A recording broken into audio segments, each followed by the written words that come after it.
Assalamualaikum warahmatullahi wabarakatuh. Salam kenal anak-anak. Di sini waktunya pelajaran BK. Maka materi yang saya sampaikan untuk kalian semua berdasarkan hasil AKPD yang telah disebar kemarin. Prosentase tertinggi di situ adalah cara belajar efektif dan efisien, atau disebut juga bagaimana cara memahami pembelajaran dengan baik. Itu terus di sini langsung di sini akan saya sampaikan apa sih atau bagaimana sih caranya belajar efektif dan efisien itu, khususnya di SMK atau di sekolah yang baru ini. Pengertian belajar. Belajar adalah suatu aktivitas yang dilakukan secara sadar untuk mendapatkan sejumlah kesan dari bahan yang telah dipelajari. Di sini menurut pendapatnya beberapa para pakar, menurut James Whittaker, belajar dapat didefinisikan sebagai proses di mana tingkah laku ditimbulkan atau diubah melalui latihan atau pengalaman. Terus yang kedua, menurut pendapatnya Kronberg, belajar yang efektif adalah melalui pengalaman. Yang menurut pendapatnya yang ketiga, Kensley, belajar adalah suatu proses di mana tingkah laku dalam arti yang luas ditimbulkan atau diubah melalui praktek dan latihan. Nah, faktor yang mempengaruhi hasil belajar. Di situ pertama, kondisi internal kita. Jadi, kondisi internal yang ada, yang berasal dari dalam diri kita. Pertama, fisik atau jasmani. Di sini berkaitan dengan kesehatan. Kalau fisik kita sehat, terus semangat, dan jasmani kita sehat, di situ sangat berpengaruh. Yang kedua, psikis atau kejiwaan. Psikis itu perasaan kita, jadi tidak ada rasa terpaksa atau mungkin tidak ada tekanan jiwa yang bisa menyebabkan rasa tidak nyaman atau was-was. Itu psikis atau kejiwaan kita juga sangat berpengaruh untuk mempengaruhi hasil belajar yang kita pelajari. Yang ketiga, adanya kemauan atau niat. Jadi niat itu ada pada diri kita untuk bisa atau mau belajar, itu ada niat.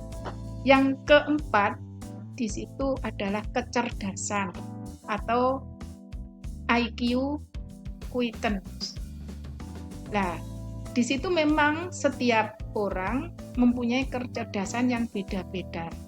Tapi kalau sampai menyadari bahwa IQ kita misalnya pas-pasan atau mungkin agak di bawah dengan teman kita jangan minder, yang tahu kita sendiri. Oh, misalnya teman kita belajar sekali bisa menyimpulkan, tapi kita butuh belajar 2 kali. Ya, kita sadar seperti itu, bisa menerima, maka kita harus lebih giat. Itu kondisi internal. Terus berikutnya, yang internal ada sampai 6 di sini. Yang kelima, minat. Minat itu hampir sama dengan niat, tapi kalau minat itu karena mungkin melihat judulnya atau mungkin masalahnya, ada minat untuk mempelajari lebih dalam, mengetahui lebih dalam judul dari materi yang akan kita pelajari. Terus yang keenam, kondisi internalnya nomor 6 adalah motivasi. Motivasi adalah ketertarikan itu tadi, ketertarikan atau mungkin keingintahuan dari pelajaran yang akan kita pelajari. Yang kedua, tadi yang faktor internal ada 1 sampai 6. Yang faktor yang kedua di situ adalah kondisi eksternal atau pengaruh dari luar diri kita. Apa di situ? Meliputi apa saja? Di situ pertama sarana dan prasarana. Sarana dan prasarana itu juga berpengaruh untuk berpengaruh dalam pencapaian belajar yang kita inginkan. Misalnya kalau sekarang kita belajar tidak bisa langsung tatap muka atau luring karena situasi dan kondisi, kita belajar dengan cara daring. Maka sarana utama yang harus kita penuhi yaitu di situ adalah internet atau mungkin prasarana yang lain ya HP atau mungkin laptop, itu yang sangat mendukung dalam pembelajaran dengan sistem daring. Terus yang kedua, lingkungan sekitar. Belajar mandiri, media belajar, strategi atau cara belajar. Lingkungan sekitar itu kita belajar di rumah, gimana situasinya, itu orang tua mendukung atau mungkin kita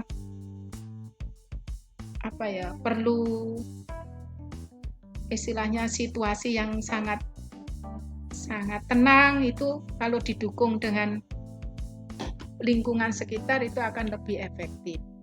Terus berikutnya, strategi belajar efektif di sekolah menengah kejuruan. Jadi sekolah sampean yang baru ini, bagaimana strategi yang efektif di sekolah menengah kejuruan?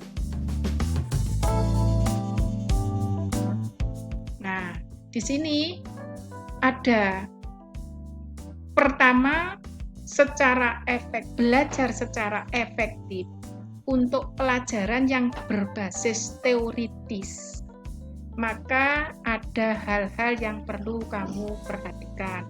Pertama, ciptakan suasana belajar yang nyaman. Di sini sampean bisa belajar dengan tenang dan bisa konsentrasi. Suasana belajarnya bagaimana tergantung individu masing-masing. Terus yang kedua, merangkum materi. Jadi belajar itu karena ini berkaitan dengan teoritis, merangkum materi pelajaran atau membuat map mapping. Map mapping itu suatu skema rangkuman materi belajar yang kita pelajari. Terus kemudian 3, metode mempersingkat atau memodifikasi menyerupai nama seseorang. Nah, di situ sampean bisa membuat suatu singkatan yang merupakan rangkuman daripada map mapping yang sampean buat di dalam merangkum itu. Yang mudah itu bagaimana? Mungkin dengan huruf nama suatu binatang atau singkatan-singkatan itu yang tahu diri kalian agar nanti lebih gampang untuk mengingatnya. 4, mengingat yang dipelajari. Ya, mengingat-ingat misalnya babnya masalah apa yang kamu pelajari hari ini, itu harus ingat sampean. Terus yang 5, pelaksanaan belajar itu tidak bisa sekaligus sekarang belajar langsung bisa, tapi harus belajar rutin, tapi tidak harus panjang atau lama jamnya. Bisa mungkin belajar secara konsentrasi setengah jam atau 30 menit atau mungkin berapa, pokoknya sampai nyaman. Kalau sudah jenuh sampai harus membuat suatu variasi bagaimana agar tidak jenuh, mungkin dengan jalan ke depan, lihat di luar, atau mungkin dengan makan cemilan, atau mungkin gimana, pokoknya sampai bisa konsentrasi lagi gitu.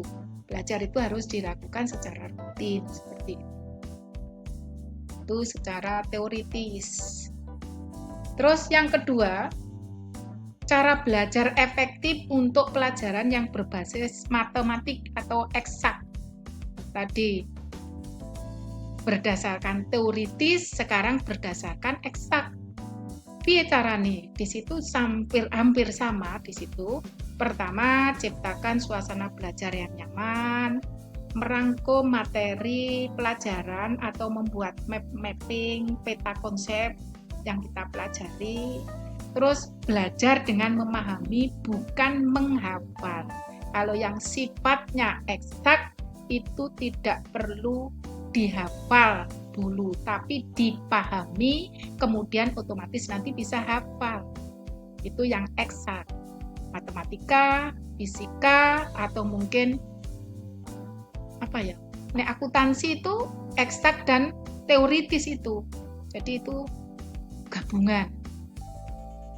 Ya caranya gimana? Ya di situ ya buat mapping juga harus dilakukan.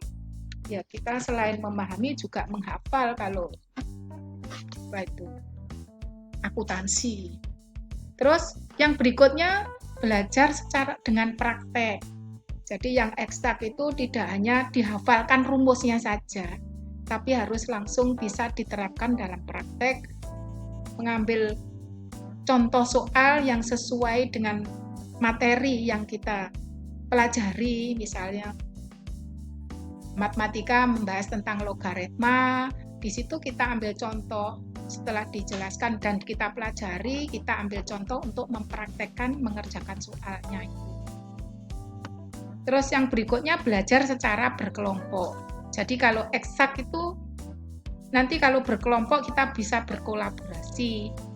Dengan kolaborasi itu sampai harus yakin bahwa setiap individu mempunyai kelebihan dan kekurangan. Kalau sampai lupa, mungkin temanmu dalam kelompok ada yang ingat, akan bisa melengkapi kelupaan sampean itu.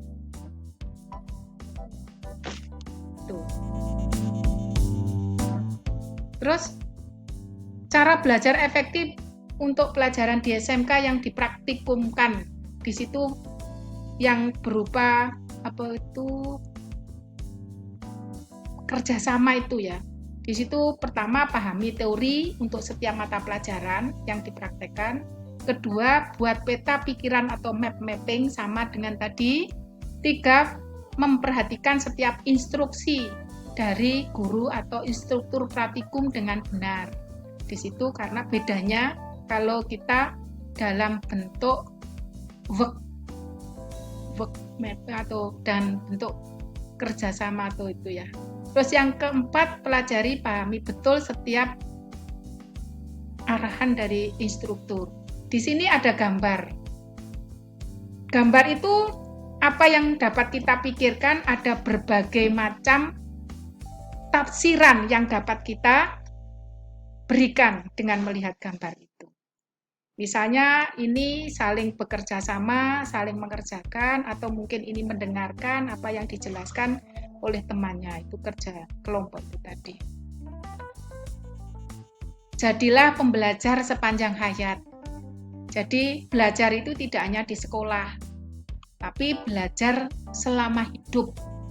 Di situ kewajiban atau yang dapat kita tanamkan di dalam diri pribadi kita. Jadi misalnya Bapak atau Ibu guru tidak berarti lebih pinter, enggak. Sama dengan sampean, cuma taunya lebih dulu sehingga bisa memberikan pembelajaran ini ke kalian. Yang jelas di situ jadilah pembelajar sepanjang hayat sebelum kita masuk liang kubur mempunyai keinginan untuk selalu belajar, yang belum tahu ingin tahu, dan tanyalah kepada pakarnya. Berikutnya Resomato